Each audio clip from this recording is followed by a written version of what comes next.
মুদি দোকান থেকে সুপার শপ, বাস, ট্রেন, উড়োজাহাজে ভ্রমণ কিংবা ইন্টারনেট ব্যবহার এসবই সেবা খাতের অন্তর্ভুক্ত। অর্থনীতিতে এ খাতের হিস্সা আগের তুলনায় অনেক বেড়েছে। পরিসংখ্যান ব্যুরোর সবশেষ অর্থনৈতিক শুমারি বলছে, গেল এক দশকে সেবা খাতে অর্থনৈতিক ইউনিট বেড়েছে 50%-এর বেশি, আর উৎপাদন খাতে মাত্র 15%। হিস্সা বাড়লেও সেবা খাতের দক্ষতা না বাড়ায় হতাশ উদ্যোক্তারা। এখনো আমি যদি সেই আগের মতো আমি যদি 2 বছর 3 বছর আগের যে টেকনোলজি সেগুলো নিয়ে যদি কাজ করি, তাহলে কিন্তু আমার ডিমান্ড থাকবে না। আমাদের বাংলাদেশের যে পরিষেবার ক্ষেত্রে আমরা অনেক এগিয়েছিলাম, সেটা কিন্তু আমরা আস্তে আস্তে পিছিয়ে যাব, যেটা কিন্তু আমরা দেখেছি গত 2 বছরে কিন্তু এটা আমরা কিছুটা পিছিয়েছি।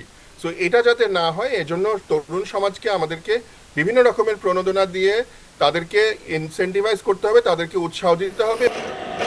সরকারি হিসেবেই যখন উৎপাদন খাতের পিছিয়ে পড়ার তথ্য উঠে এসেছে, তখন কারণ হিসেবে সুদের হার ও ঋণ প্রবাহকে দায়ী করছেন অনেক ব্যবসায়ী।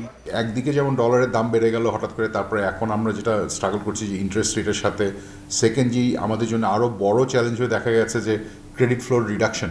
সো এই তিনটা জিনিস মিলিয়ে কিন্তু আমরা যেই পরিমাণ আসলে আশা করি যে যতটুকু গ্রো করতে পারবো কিংবা আমাদের যতটুকু গ্রোথের ক্ষমতা আছে, সেটা কিন্তু পুরোপুরিভাবে কাজে লাগানো যাচ্ছে না। সেবা খাতের অগ্রগতি নিয়ে আত্মতুষ্টির সুযোগ নেই উল্লেখ করে অর্থনীতিবিদরা বলছেন, এই খাতে কর্মসংস্থান তৈরি হচ্ছে কিনা সেটা বিবেচনায় নিতে হবে। সেবা খাতে যে প্রচুর সংখ্যক কাজ সৃষ্টি হয়েছে, সেগুলো তুলনামূলকভাবে কম উৎপাদনশীল, কম আয়ের এবং অনেকটা হলো সাবসিস্টেন্স নেচারের। উৎপাদনশীল খাতগুলোতে আমাদের ইকোনমিক ইউনিটগুলো যেন তৈরি হয় এবং সেই জায়গা থেকে অবশ্যই কমার্শিয়াল ওরিয়েন্টেড, রেজিস্টার্ড অ্যাকাউন্ট এবং সাপ্লাই চেইন ওরিয়েন্টেড যে সমস্ত খাতগুলো রয়েছে, সেই খাতে যাতে আমাদের বেশিরভাগ কার্যক্রম বা ইকোনমিক ইউনিটগুলো যাতে আমরা বেশি দেখতে পাই। আইনগত কিছু সংস্কার দরকার আছে, যাতে ক্ষুদ্র মাঝারি উদ্যোক্তারা যাতে ওই ধরনের সার্ভিসগুলো নিয়ে বড় ধরনের সাপ্লাই চেইনগুলোতে যুক্ত হতে পারে।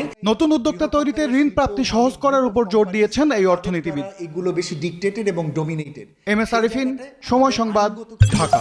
দরকার আছে যাতে